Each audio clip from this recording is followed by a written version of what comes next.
Welcome to This Week in Looter Shooters, where I scour YouTube for the best videos on the games that you love to play.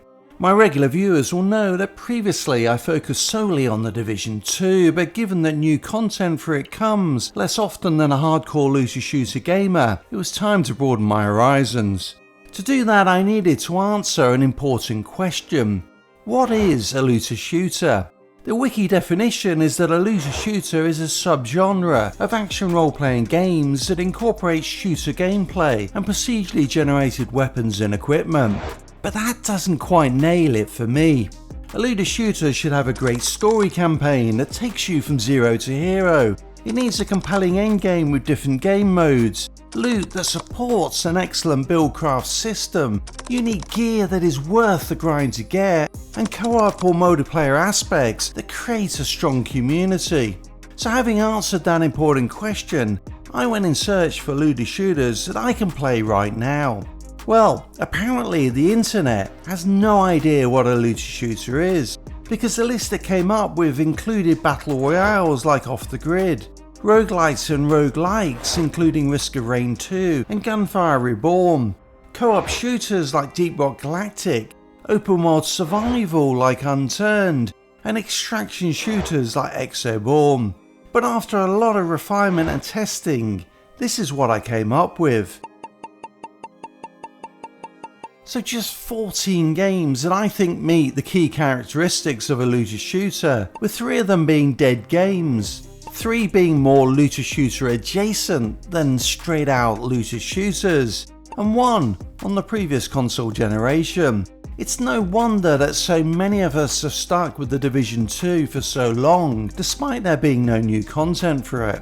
If you think I've missed any looter shooters, then do let me know in the comments so that I can check them out. So that's what is out now, but what is coming out in the near and maybe not so near future. Let's have a look at 5 upcoming looter shooters to look out for.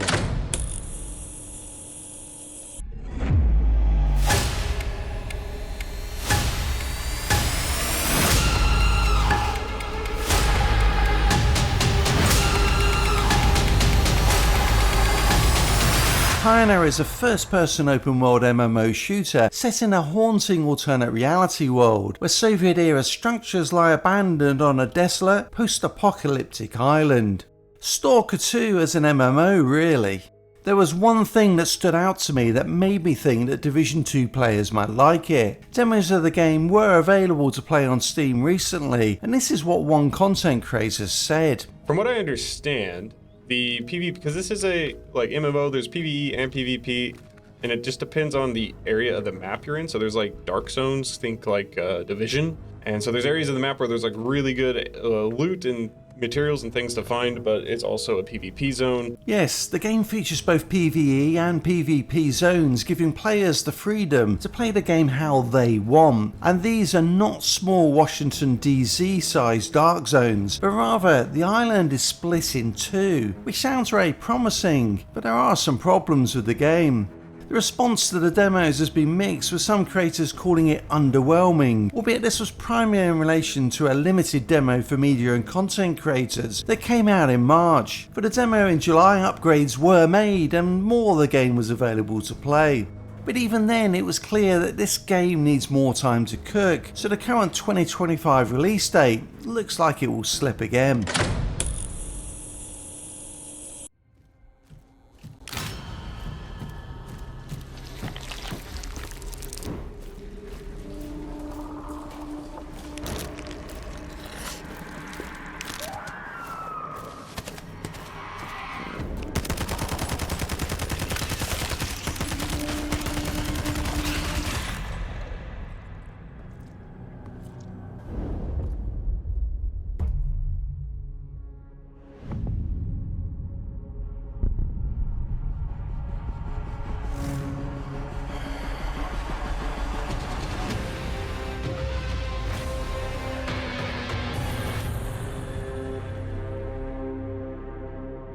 Project LLL is a sci-fi MMO shooter set in an alternate reality Seoul in South Korea.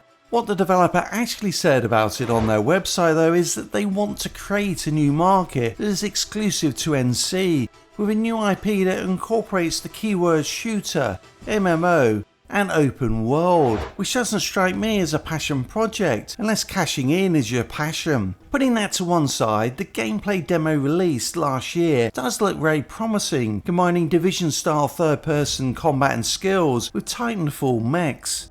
The game will feature both PvE missions and faction based PvP across a dynamically evolving world.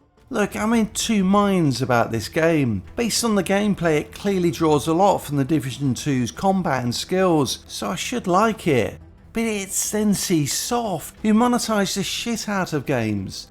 It is still slated for a 2025 release on PC and next generation consoles, but I can't find anything new on it since that gameplay release last year. Certainly not a beta test, which we might have expected by now. Even the NCSoft website has not been updated and refers to the original release date of 2024. So while it looks like it is in reasonable shape from the demo, I'm not convinced yet that we will see this until 2026 at the earliest. Is it recording? It's in the sky, a giant cube.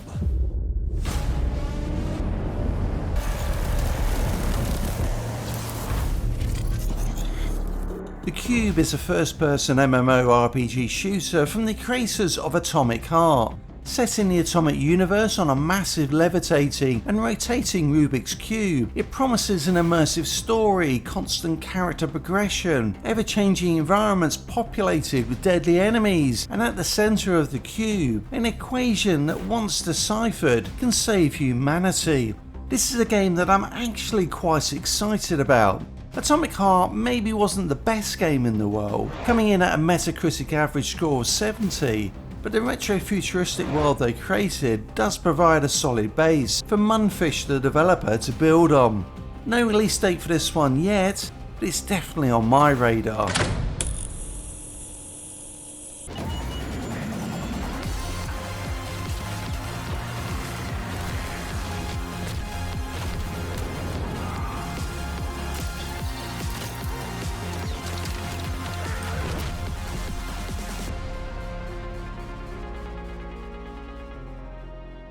Okay, to be honest, Art Raiders is not a looter shooter, so why is it on this list?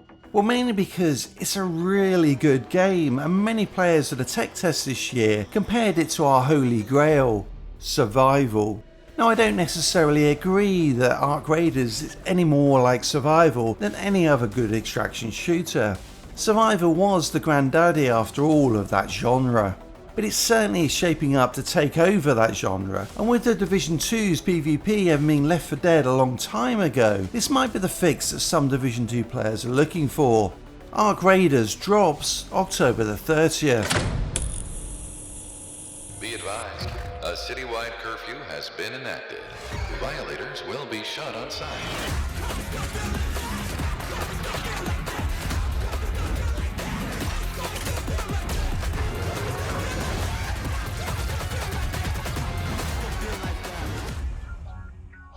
The big one though that it seems everyone is waiting for is Borderlands 4, and with the game having gone gold, all is set for its release on September the 12th. Right now Gearbox are introducing us to the initial roster of 4 Vault Hunters, putting out gameplay, ability and background story trailers.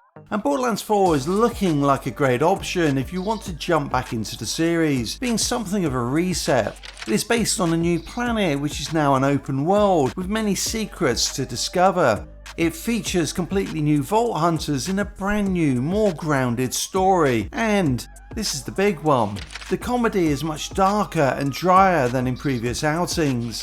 For the first time the story will be non-linear, which I'm not 100% sold on, as this is one of the reasons why the storytelling in Ubisoft games often fails. The build crafting is being expanded on, which I am really looking forward to, albeit with more RNG on weapons, which is not so good. For me, build crafting is how you put the pieces together, not the hundreds of hours you need to grind to get the right piece. The other thing that I'm not so keen on are the different versions of the game. The base game comes in at $70, which is the standard price these days, while the Super Deluxe version is a whopping $130. For the extra $60 you get some cosmetics, access to 4 unique areas with new missions and bosses, season pass, new gear, weapons and vehicles, 2 additional Vault Hunters, 2 DLC and an additional 2 new map regions. So you are getting quite a lot for that extra $60, but it sucks that something as meaningful as 2 new Vault Hunters are locked behind a paywall. In Borderlands 3 the DLC cost $15, season passes were $50 for season 1 and $30 for season 2, cosmetic packs were $5 each, so I'm pretty sure that if you're going to buy everything in Borderlands 4 after launch, it's going to cost you a hell of a lot more. But still, $130 is eye-watering stuff for most of us. With the Battle for Brooklyn DLC firmly in the rearview mirror, it's time for The Division 2 to get back to what it is good at: selling cosmetics. You know that things have got out of hand when even Rogue Gold is calling out the developers. A cosmetic bundle should never cost more than the entire Brooklyn DLC, but it does. With the player base continuing to slump, is this really the right time for Ubisoft to keep on milking us? The devs continue to drip feed the lore around the bizarre storyline we find ourselves in. They are rewriting the game's history to make Aaron Keener's hero arc more believable. If you want to find out more about the lore of the game, Tuxedo Bandito delves into some of the more obscure parts of the story in his look at the Division iceberg. But the big news right now for the game is that the end of season stretch event is coming back on August the 19th, and the Lexington and Terminal named items have been added to the loot pool. It will be interesting to see what bugs come with the event that let us gain infinite cash, and which ones will get players banned, as we chase after those hard to get exotics with their 0.5% drop rate. Finally, if you are interested in what the Division 2 could have looked like with an even more aggressive monetization, check out Virtual ZZ's videos on the new legendary mission, new cosmetics and the new exotic AR that could be yours for just $350. Who needs tariffs to destroy their economy when the Chinese are happy to spend all of their hard-earned cash from exporting to the US on digital assets? Forgotten.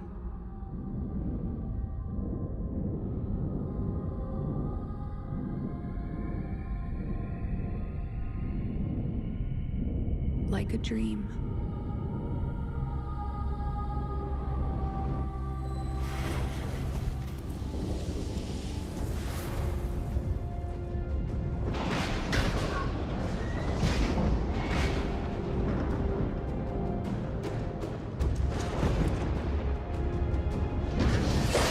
Wake up, Tenno.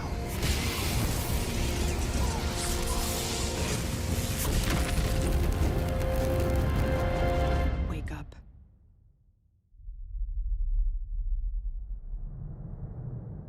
With the lack of new content in The Division 2, now is a great time to get into a new looter shooter. But with most of the games out there having been out for a long time, it's easy to feel that you are too far behind to start now. Warframe is a great example of this, having been released in 2013. With over 60 Warframes, all playable characters, more than 700 weapons, all of which have a resource grind attached to them, multiple game modes, and a huge learning curve, it is more than a little overwhelming. The game has a large player base, and it's fair to say that they are pumped for the new content announced at the recent Tenacon, which for the first time introduced into the game dedicated content to teach new players about the mod system. There always seems to be a point in every looter shooter's life cycle when the barriers to entry due to its age, size and complexity need to be addressed in order to maintain a healthy player base. Destiny 2 has been struggling with that challenge for some time now, while The Division 2 has been tackling it for the last 2 years. So maybe this shows that Warframe is past its peak and on the long decline that other loot shooters are currently on. Let's put that to one side and get back to how to start playing it. I checked out a few new player guides, but there was so much to get up to speed on that I had to go search for a guide to those guides. In the end, the best introduction I came across was a video from Italian Spartacus, who has just started playing Warframe recently. Because he was approaching the game with no prior knowledge, he broke things down in a way that was easy to understand. In fact, it was his video that helped me to realise that the gameplay loop for warframes, weapons and mods was much the same as that of the first Descendant, or the other way round to be fair. Having played a fair bit of the first Descendant myself, just this small insight means that I'm far more inclined to jump into Warframe than I was.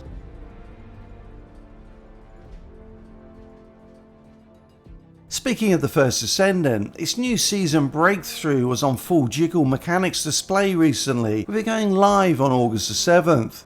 This update comes with a new playable character, Nell, a new zone, the Axiom Plains, the first large-scale zone in the game, new trigger mods to grind for, the introduction of vehicles for the first time, a new world boss, new cosmetics, and a catch-up event for new players to get into the game.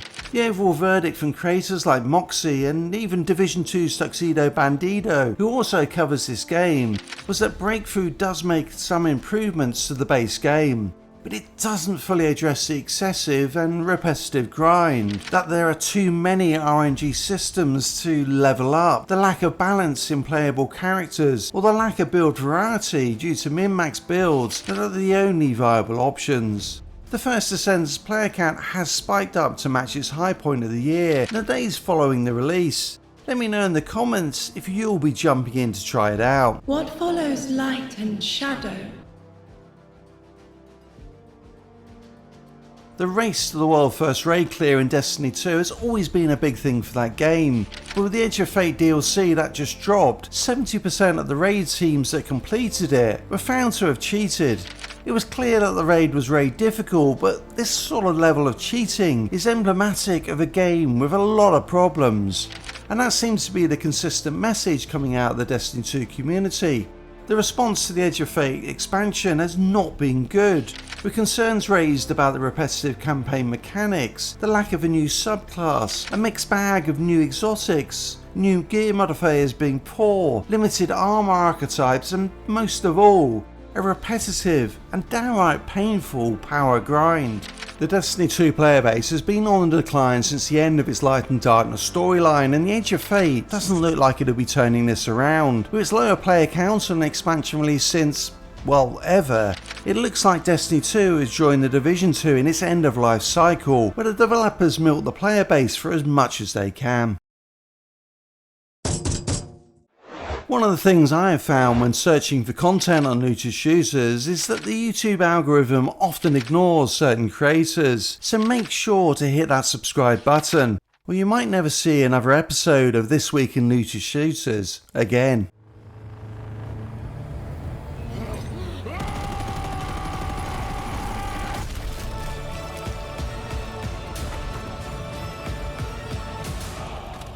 This week I've been delving into one of the looter shooter adjacent games, Warhammer 40k Dark Tide. This game is a horde mode co-op first person shooter set in the Warhammer 40k universe. This game is one of the most atmospheric games you will ever play, bringing the grim dark hive city of Tertium to life. As one of 5 different rejects, the new Arbiter class having been added in June, you will be tasked to complete missions to undermine the Chaos forces. I've had a lot of fun playing this game and I've leveled 4 of the 5 classes up to the max level, albeit this is just the start of the grind, as I still have a ton of weapons to level up and gear to obtain, many of which are unique to each class. The classes are very distinct with their own talent trees, and within those talent trees you can further customise your character's abilities to make them entirely your own. But what makes the game so much fun is the moment-to-moment gameplay. But it's not all sunshine and roses. The campaign story just doesn't click. It feels like the game was built first and the campaign was just added on as an afterthought. There also seems to be a lack of endgame. Now to be fair, while I have leveled 4 characters up to level 30, I haven't spent a lot of time with each character beyond that. Part of the endgame is locked behind the highest difficulty levels, which I'm still grinding towards, so I don't know if the game has more to it than just playing the same missions again and again at progressively harder difficulties. Do let me know in the comments if you have experienced the full endgame and tell me what you think about it. I will be live streaming this game in the near future, so look out for that if you want to check out the game and see if it is one for you. And given it is free on Xbox Game Pass and is at its lowest price ever on PC, this might be the perfect time to do so. And look out for the next episode of This Week in Looter Shooters, coming soon.